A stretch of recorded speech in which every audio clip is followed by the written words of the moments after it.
कूट भाषा में सेंट्रल CENTRAL को LARTNEC की तरह लिखा जाता है तो सेमिनार SEMINAR को उस भाषा में किस प्रकार लिखा जाएगा। दोस्तों ऐसे क्वेश्चन कभी भी आए कोडिंग डिकोडिंग का तो आप क्या करेंगे, पहले ये देखेंगे सेंट्रल को LARTNEC कैसे लिखा है। तो दोस्तों पहले क्या करेंगे, आप अक्षरों को ध्यान से देखिए। सेंट्रल C से स्टार्ट है और यहाँ पे ये L से स्टार्ट है। कहने का मतलब है दोस्तों, अगर हम सेंट्रल को पलट दे, सेंट्रल को यहाँ से C से इधर से आप पढ़ रहे ना, तो आप क्या करिए दोस्तों, इसको इधर से देखिए यानी कि L से देखिए, तो क्या हो जाएगा दोस्तों LAR, समझ रहे ना, उल्टा लिखा है, बस सेंट्रल को क्या किया है, उल्टा लिखा है, तो इसको क्या कर दिया है LARTNEC, समझ रहे, ध्यान दीजिएगा अभी आपको समझ में आ जाएगा। देखिए L है तो L लास्ट में है तो पहले कर दिया, फिर A को लिखा, फिर दोस्तों क्या लिखा दोस्तों R लिखा, फिर दोस्तों T लिखा, समझिएगा ध्यान दीजिएगा, फिर दोस्तों क्या N, फिर दोस्तों क्या है E है, फिर देखेंगे दोस्तों क्या है C है, समझ रहे, यानी क्या किया है, अक्षरों को बस पलट दिया, यानी पूरे आप शब्द को ही पलट दीजिए, ज्यादा कुछ करने की जरूरत नहीं है। यहाँ पे क्या है, सेमिनार है ना, तो आप पहले क्या दे लिखेंगे दोस्तों, पहले लिखेंगे दोस्तों यहाँ पे R है ना, R को पहले लिखेंगे, फिर उसके बाद क्या लिखेंगे दोस्तों A लिखेंगे, फिर उसके बाद दोस्तों क्या लिखेंगे दोस्तों A के बाद N लिखेंगे, ठीक है, N के बाद दोस्तों क्या है, यहाँ पे देखिए I है, फिर आप लिखेंगे I, फिर उसके बाद से दोस्तों क्या है M है तो फिर लिखेंगे M, फिर उसके बाद E है तो दोस्तों फिर लिखेंगे हम E, उसके बाद क्या है S है तो उसके बाद लिखेंगे S। तो इसका आंसर दोस्तों क्या होगा बताइए, RANIMES।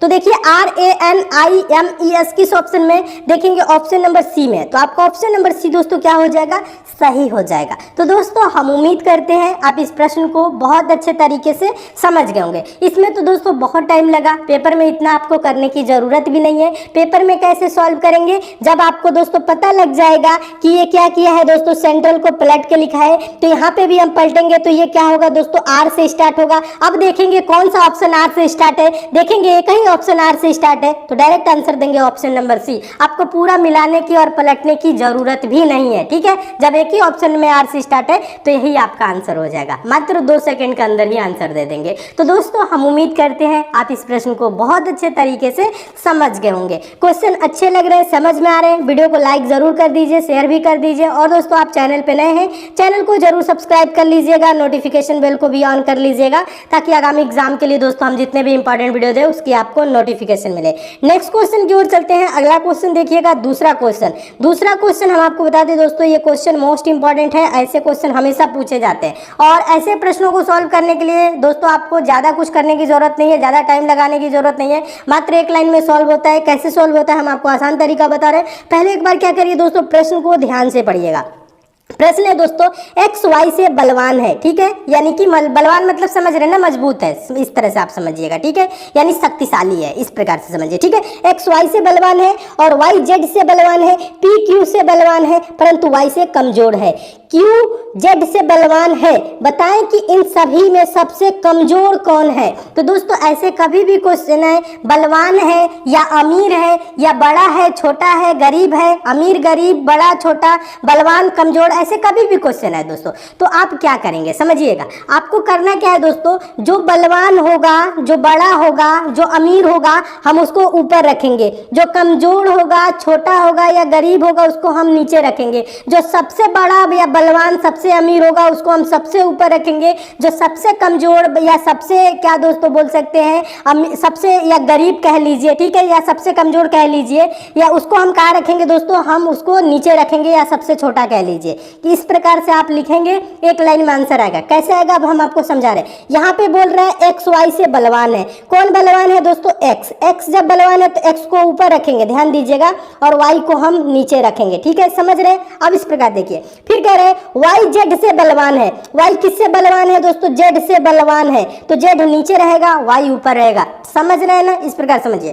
फिर आगे कह रहे हैं पी क्यू से बलवान है, पी क्यू से बलवान है परंतु वाई से कमजोर है, ध्यान दीजिएगा, देखिएगा यहाँ कह रहे हैं पी क्यू से बलवान है परंतु वाई से कमजोर है यानी y के ये नीचे रहेगा। अब यहाँ पे ध्यान दीजिए, जो p है दोस्तों ये क्या रहेगा दोस्तों, q से ऊपर, क्योंकि यहाँ क्या रहे p q से बलवान है तो ऊपर रहेगा, परंतु दोस्तों y से कमजोर है तो ये जो p है दोस्तों यानी कि यहाँ पे आएगा। ध्यान दीजिएगा, ये जो p है इस लाइन में आएगा, y से कमजोर है तो y के क्या होगा दोस्तों, ये नीचे होगा। अब यहाँ पे कह रहे हैं दोस्तों q z से बलवान है, q जो है दोस्तों वो z से बलवान है तो ये q जो है दोस्तों वो कहाँ रहेगा, z के ऊपर रहेगा। समझ रहे ना, क्योंकि q क्या है दोस्तों, z से बलवान है तो z के ऊपर रहेगा। इस प्रकार से आप थोड़ा सा समझिएगा। अब बोल रहे हैं दोस्तों बताएं कि इन सभी में सबसे कमजोर कौन है। दोस्तों जो सबसे नीचे है वो सबसे कमजोर होगा। सबसे नीचे कौन है दोस्तों, सबसे नीचे है z, यानी आंसर क्या होगा दोस्तों, z सबसे क्या है दोस्तों, कमजोर है। देखिए z किस ऑप्शन में है, देखेंगे ऑप्शन नंबर बी में दिया है, आपका ऑप्शन नंबर बी दोस्तों क्या हो जाएगा, सही हो जाएगा। तो दोस्तों हम उम्मीद करते हैं आप इस प्रश्न को भी बहुत अच्छे तरीके से समझ गए होंगे और इस टाइप के भी क्वेश्चन आपके एग्जाम में आएगा तो आप अच्छे से सॉल्व कर लेंगे। ठीक है, क्वेश्चन अच्छे लग रहे हैं, समझ में आ रहे हैं, वीडियो को लाइक शेयर जरूर करिए, सभी प्रश्नों को नोट दोस्तों जरूर करिए। चलिए नेक्स्ट क्वेश्चन, तीसरा क्वेश्चन दोस्तों, ऐसे क्वेश्चन हम आपको पहले भी कराए हैं और काफी इंपॉर्टेंट क्वेश्चन है। हम आपको बता दें ये मोस्ट इंपॉर्टेंट क्वेश्चन है, ये क्वेश्चन बहुत बार एग्जाम में पूछा गया है और हमेशा क्वेश्चन ये पूछा जाता है। ठीक है, आप क्या करिए दोस्तों, वीडियो को पॉज करिए, ठीक है, यानी रोकिए और अपने आप से सॉल्व करने का एक बार इस क्वेश्चन को प्रयास जरूर करिए। जब अपने आप से कोशिश करेंगे तो इससे क्या होगा दोस्तों, आपकी प्रैक्टिस भी होगी और क्वेश्चन आप जब एक बार में नहीं समझेंगे, जब हम आपको समझाएंगे जब तब समझेंगे तो आपको दोस्तों वो क्वेश्चन भूलेगा नहीं, हमेशा के लिए याद हो जाएगा। ठीक है, तो इस तरह से भी आप क्या करिए, पॉज करके वीडियो को अपने आप से भी कोशिश क्या करिए। देखिए क्वेश्चन जैसे कह रहा है दी गई श्रृंखला में अगला संख्या क्या होगा। दोस्तों यहाँ पे एक श्रृंखला चल रही है और यहाँ पे क्वेश्चन मार्क है, इसी क्वेश्चन मार्क पे आपको बताना है कौन सी संख्या होगी। इसके लिए क्या करेंगे, श्रृंखला की संख्याओं को ध्यान से देखेंगे, 13 है, 35 है, 57 है, 79 है, 911 है, क्वेश्चन मार्क है। तो आप क्या करेंगे दोस्तों, ऐसे देखेंगे 13 से 35 हुआ, 35 57, 57 से दोस्तों 79, फिर 911।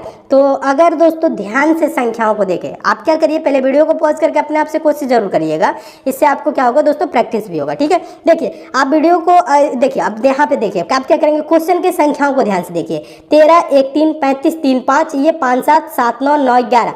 अगर आप ऐसे देखेंगे, थोड़ा सा ध्यान दीजिएगा, आप सबका पहला संख्या लीजिए, देखिए 1, 2, 3, समझिएगा, सबका पहला 35 का 3। ठीक है, इस प्रकार से 1, 2, 3, 3, 2, 5, 5, 2, 7, 7, 2, 9, 9, 2, 11, यहाँ पे होगा 11। अब देखिए अब सबका दूसरा संख्या देखिएगा, आगे वाला संख्या देखिए, 3, 2, 5, 5, 2, 7, 7, 2, 9, 9, 2, 11, 11, 2 क्या होगा दोस्तों, 13, यानी इसका आंसर क्या होगा दोस्तों, 11, 13 इसका आंसर होगा। देखिए 11, 13 किस ऑप्शन में है, देखेंगे ऑप्शन नंबर सी में, आपका ऑप्शन नंबर सी क्या हो जाएगा, सही हो जाएगा। बहुत इंपॉर्टेंट क्वेश्चन है और बहुत से स्टूडेंट कंफ्यूज हो जाते हैं, इस प्रश्न को सॉल्व नहीं कर पाते। ठीक है, एक बार और समझाता हूँ, सबका पहला संख्या लीजिए, 1, 2, 3, 3, 2, 5, 5, 2, 7, 7, 2, 9, 9 में 2 जोड़ेंगे तो 11 हो जाएगा। फिर देखिए 3, 2, 5, 5, 2, 7, 7, 2, 9, 9, 2, 11, 11, 2, 13, यहाँ पे क्या होगा 13, यानी आंसर क्या होगा 11, 13, यहाँ पे क्वेश्चन मार्क होगा। क्वेश्चन मार्क पे क्या होगा 11, 13, 11, 13 किस ऑप्शन में, ऑप्शन नंबर सी में, आपका ऑप्शन नंबर सी क्या हो जाएगा, सही हो जाएगा। तो दोस्तों हम उम्मीद करते हैं आप इस प्रश्न को भी बहुत अच्छे तरीके से समझ गए होंगे और इस टाइप के भी क्वेश्चन आपके एग्जाम में आएगा तो आप अच्छे से सॉल्व कर लेंगे। क्वेश्चन अच्छे लग रहे हैं, समझ में आ रहे हैं, वीडियो को लाइक शेयर जरूर करिए। चलिए अब हम नेक्स्ट क्वेश्चन की ओर चलते हैं। अगला क्वेश्चन देखिएगा, चौथा क्वेश्चन। चौथा क्वेश्चन भी काफी इंपॉर्टेंट है, आसान तरीका बता रहा हूँ। पहले क्या करिए दोस्तों, प्रश्न को ध्यान से पढ़िएगा और हम आपको बता दें ये मोस्ट इंपॉर्टेंट क्वेश्चन है, आप इसे नोट जरूर करिएगा। क्वेश्चन है दिए गए विकल्पों से लुप्त संख्या ज्ञात कीजिए। यहाँ पे दोस्तों 4 विकल्प है और यहाँ पे लुप्त संख्या है, यहाँ पे देखिए क्वेश्चन मार्क है, इसी क्वेश्चन मार्क पे आपको बताना है कौन सी संख्या होगी। तो देखिए क्वेश्चन को कैसे ध्यान से देखा जाता है, कैसे सॉल्व किया जाता है, हम आपको क्या बताए थे दोस्तों पहले वाले वीडियो में, पहले ऐसे क्वेश्चन हम आपको कराए थे तो बताए थे ना। आप संख्याओं को ध्यान से देखेंगे, 10, 17, 8, 5, 3, 15 इस प्रकार से देखना है, 6, 14 क्वेश्चन मार्क 42, 68, 92।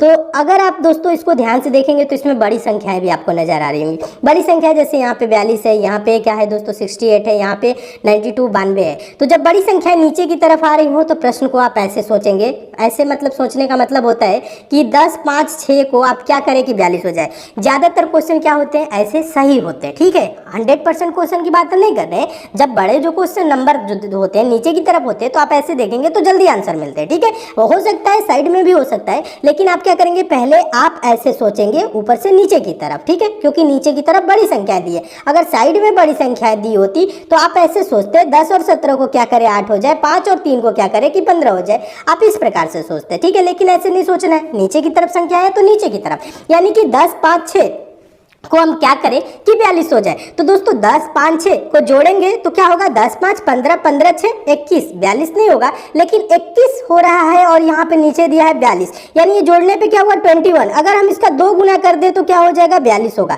चलिए दूसरे वाले लाइन को हम जोड़ते हैं, 17 3 20 और 20 में 14 जोड़ेंगे तो दोस्तों क्या होगा बताइए, 20 में 14 जोड़ेंगे, देखिए 20 में जब 14 जोड़ेंगे तो क्या होगा 34 होगा, और 34 को दोस्तों 2 गुना कर देंगे तो क्या हो जाएगा 68 होगा। यानी क्वेश्चन एकदम सही चल रहा है। ठीक है, समझिएगा, बस क्या किए ऊपर वाले 3 संख्या को जोड़ के 2 गुना कर दिए, हो गया। ठीक है, यहाँ पे देखिए क्या है दोस्तों, आप समझिएगा, 8 15 जोड़ेंगे तो दोस्तों क्या होगा 23 होगा। अब ध्यान दीजिएगा, यहाँ पे हमें 92 करना है और ये 2 गुना होगा ऊपर वाले संख्या का, तो 92 का आधा यानी ऊपर वाला संख्या होगा, 92 का आधा दोस्तों क्या होता है 46 होता है। ध्यान दीजिएगा, 92 का आधा क्या होता है 46 होता है, और 46 करना है दोस्तों आपको 23 है तो 23 इसमें और लिख देंगे, यहाँ पे 23 लिख देंगे, तो 23 दुना के 46, समझ रहे ना, 23 दुना के 46 और देखिए 46 दुना के 92, समझ रहे ना। आप ध्यान दीजिएगा, आप इस प्रकार देखिए 15 8 23 और 23 23 दोस्तों क्या हो जाएगा 15 8 आपका दोस्तों 23 23 23 46 और 46 दुना क्या हो जाएगा 92 होगा, यानी क्वेश्चन मार्क पे क्या होगा 23 होगा। क्या होगा दोस्तों 23 होगा। देखिए 23 किस ऑप्शन में है, देखेंगे ऑप्शन नंबर पहले में, आपका ऑप्शन नंबर पहला दोस्तों क्या हो जाएगा सही हो जाएगा। एक बार और समझाता हूँ, बहुत से स्टूडेंट कंफ्यूज हो जाते हैं, नहीं समझ पाते। देखिए 10 5 15 15 6 21, 21 का 2 गुना कर दिए 42। ठीक है, देखिए 17 3 20 और 20 में दोस्तों 14 जोड़ेंगे 34, 34 गुना के दोस्तों क्या होगा 68, 15 8 यानी 8 15 23 और यहाँ पे भी दोस्तों हम 23 जब रखेंगे तो 23 और 23 जोड़ेंगे 46 और 46 का 2 गुना करेंगे तो क्या हो जाएगा 92 हो जाएगा। ठीक है, यानी क्या होगा क्वेश्चन मार्क पे 23 होगा। ठीक है, तो दोस्तों हम उम्मीद करते हैं आप इस प्रश्न को भी बहुत अच्छे तरीके से समझ गए होंगे और इस टाइप के भी क्वेश्चन आपके एग्जाम में आएगा तो आप अच्छे से सॉल्व कर